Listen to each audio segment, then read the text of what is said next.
Bonsoir. Dans cette nouvelle vidéo, je vais vous donner 5 à 6 signes, disons comme ça, qui doivent vous alerter après un accouchement. Donc, monsieur dont la femme est accouchée, la maman qui s'occupe de sa belle-fille ou de sa fille, la tante, membre de la famille, pensez à la dame. Tout le monde est content pour le bébé qui vient de naître, mais sachez que la grossesse, l'accouchement, la suite des couches, c'est un changement hormonal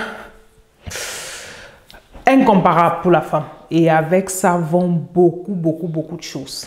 Et la suite des couches, il faut également faire attention et surtout faire attention à ces 5 choses que j'ai rassemblées pour vous.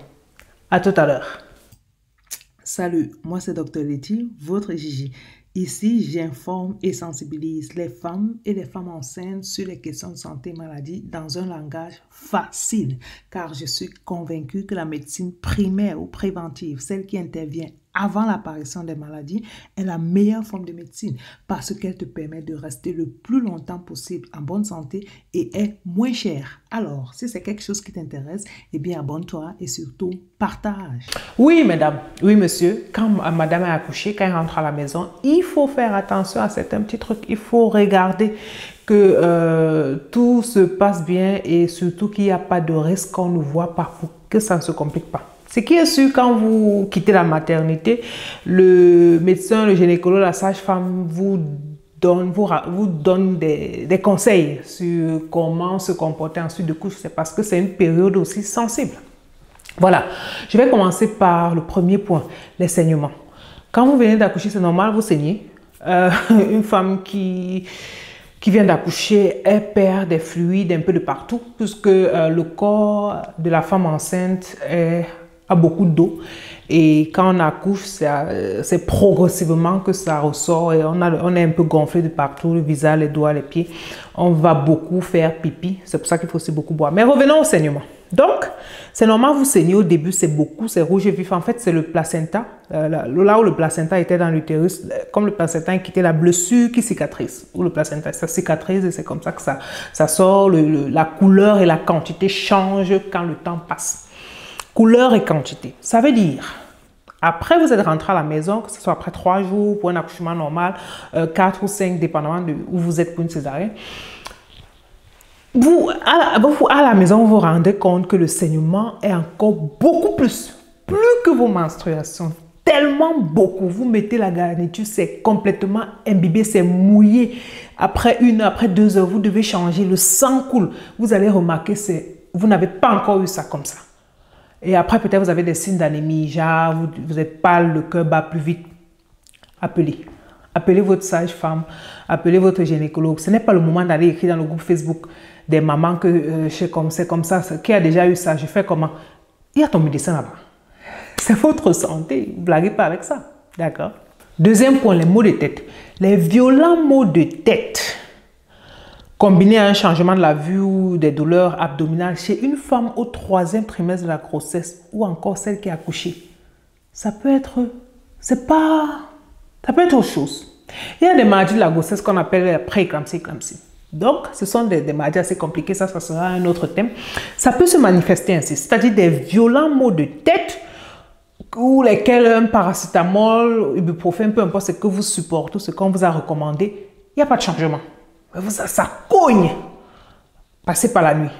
Allez consulter. Ça peut être des signes précurseurs de pré-éclampsie. Si vous pouvez alors mesurer votre tension, normalement, tout le monde devrait avoir un tensiomètre à la maison. Prenez pour l'avant-bras parce que les trucs qu'on met ici, là, ça donne des résultats pas très bons. Vous mesurez votre tension. Alors, si là, elle est au-dessus 140, 90, bon, je pense dans le système français, on dit 14, 9. Au-dessus, les violents maux de tête, la vision qui change, mal au ventre, allez consulter. Ça peut être des signes de pré-éclampsie parce que même après avoir accouché, on est encore en danger. Surtout qu'il y a des personnes plus à risque. L'ethnicité, la couleur noire, le fait que c'est déjà dans la famille, le fait qu'on a accouché très jeune ou un peu plus tard, ce sont des facteurs de risque. D'accord? Et ça, ce sont des signes alertes. ça peut vraiment se compliquer jusqu'à l'éclampsie. L'éclampsie, c'est quand on dit la femme, elle est tombée l'épilepsie. Chez une femme, c'est très dangereux. Surtout que même après, plus tard, ce sont des risques pour développer certaines maladies. La blessure, que ce soit la blessure de la césarienne, l'épisiotomie ou encore la déchirure que vous avez eue. Déjà, pas de rapport sexuel les 6 premières semaines, le temps que vous ne saignez plus, que les lochies tarient. Pour éviter l'infection et que ça puisse bien guérir, bien sûr que ce n'est même pas... bon, les femmes s'occupent à votre chose, la nature a bien pensé à ça. Les papas, soyez patients. Patients, bon, c'est une histoire de couple, parenthèse. D'accord. Quand vous allez faire pipi, utilisez de l'eau pour le truc de la douche ou alors une bouteille adaptée et nettoyer. Déjà, ça c'est mieux parce que ça va diluer l'urine, ce qui va vous faire moins mal, mais c'est mieux pour l'hygiène. Les toilettes, ça doit être vraiment bien propre pour que votre blessure ne s'infecte pas. Mais alors, si vous remarquez que la blessure de votre césarienne, ça s'ouvre, le liquide sort, ou encore pour les autres blessures, ça sent mauvais, la couleur, les saignements ont changé, vous allez remarquer que quelque chose ne va pas. Et en plus de cela vient la fièvre.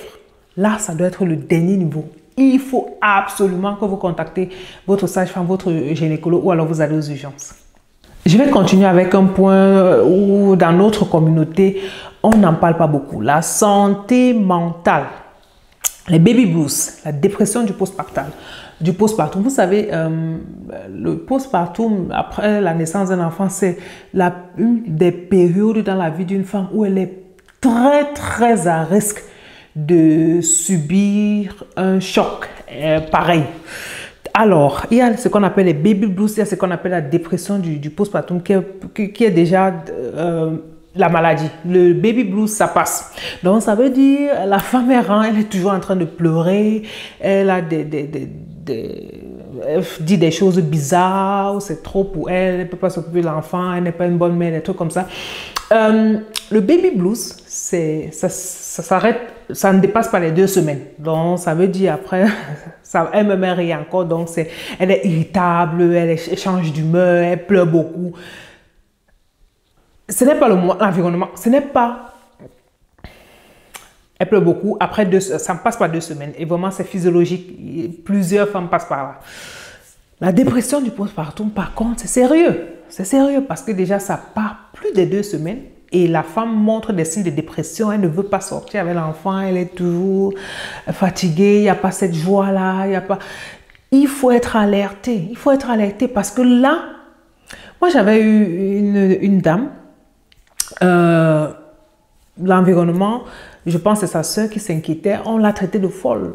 On a retiré l'enfant.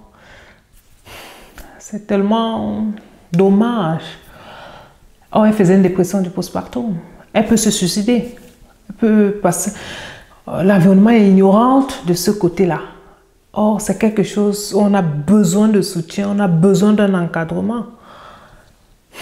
C'est le dérèglement hormonal ou alors les hormones qui changent complètement pendant la grossesse et qui sont encore en train de se régler. Dans tout ce processus-là très compliqué, la femme peut passer par quelque chose comme ça. Alors, elle a besoin du soutien de l'environnement. Elle a besoin d'empathie. Les commentaires du genre, l'enfant pleure, tu pleures aussi. Non, non, non, non, non, non, non, non. Baby blues, ça touche beaucoup de femmes. Mais la dépression, là, la femme doit se faire aider. Donc, quand ça passe les 2 semaines, vraiment, soyez à l'écoute, les messieurs. Soyez attentifs. Voilà. On néglige beaucoup cet aspect-là, surtout à la période où on a vécu la Covid qui était beaucoup plus accentuée en Europe, par exemple, où il y avait alors cette distanciation sociale. L'être humain a besoin du contact social. Alors, on a vu une montée des maladies psychiatriques. Ça n'allait pas. Donc, le soutien, surtout aux femmes qui viennent d'accoucher, qui sont beaucoup plus sensibles à ces trucs-là. Maintenant, il y a des personnes plus résistantes à certains trucs que d'autres. Mais soyez en alerte et ne négligez pas ces points-là. Je vais finir avec la fièvre. Vous avez la fièvre, plus de 38, ça monte. Les seins sont rouges, les lochis, ça sent mauvais. La blessure a rougi. ce sont des signes d'infection. Ne prenez pas des antipyrétiques, c'est-à-dire paracétamol, ibuprofène pour baisser la fièvre. Or, ça ne résout pas le problème parce que dans le corps, il y a une infection qui est en train de se mettre en jeu. Peut-être le corps a besoin d'antibiotiques, peut-être le corps a besoin d'un bon traitement pour s'en débarrasser. Donc là, il faut consulter. En Allemagne, par exemple, la plupart le savent souvent. Bon, pour ceux qui ne le savent pas, l'assurance vous prend en charge votre sage-femme quand vous sortez de l'hôpital. Pendant les 10 premiers jours, vous avez le droit qu'elle vienne jusqu'à 2 fois par jour. Donc, ça veut dire quand vous n'êtes pas sûr, ça ne va pas, on n'exprime pas, on n'a pas d'expérience, vous l'appelez. Vous l'appelez, elle vient. Maintenant, il faut s'en occuper déjà quand on est enceinte parce que les sages-femmes... on n'en a pas vraiment assez, donc quand vous voyez les femmes allemandes, là, 13 semaines, elles sont déjà en train de chercher leur sage-femme et tout. Donc, il faut aller très vite ici, il faut anticiper. Parce que vous avez droit à ce qu'elle vienne, ce n'est pas une facture extra. Jusqu'à 10 premiers jours, 2 fois par jour, elle peut venir matin et soir, elle vient même vous aider avec l'enfant si vous n'avez personne qui peut vous soutenir. Et du 11e jour jusqu'à la 8e semaine, vous avez le droit à 16 séances encore avec elle. Et de la 8e semaine jusqu'au sevrage, elle peut encore venir 4 fois. Donc ça, ce sont des séances avec la sage-femme qui peut venir, vous donner des conseils, vous montrer comment bien positionner le bébé pour allaiter. Vous pouvez parler contraception, vous pouvez vous confier, vous pouvez vraiment être libre de causer avec elle. Elle peut vous donner beaucoup d'astuces, surtout si vous ne connaissez pas ce côté-là, parce que souvent on vient ici, étudier, on est dans le cadre estudiantin et après la famille c'est nouveau, et les activités des enfants c'est différent, c'est un autre système. Or avec une sage-femme qui vient à la maison aussi longtemps, vous pouvez poser beaucoup de questions, elle peut vous donner beaucoup d'astuces. Utilisez ça. C'était Dr Letty, le docteur en qui les femmes ont confiance, les hommes aussi. J'espère que cette vidéo t'a plu. Si tu connais des personnes pour qui ces informations seraient utiles, n'hésite pas à partager cela avec elles. Et abonne-toi, là tu seras automatiquement alerté chaque fois qu'il y aura une nouvelle vidéo. Et ensemble, nous réussirons à implanter chez toi la culture de la prévention afin que tu restes le plus longtemps possible en bonne santé. C'était Dr Letty, le docteur en qui les femmes ont confiance, les hommes aussi.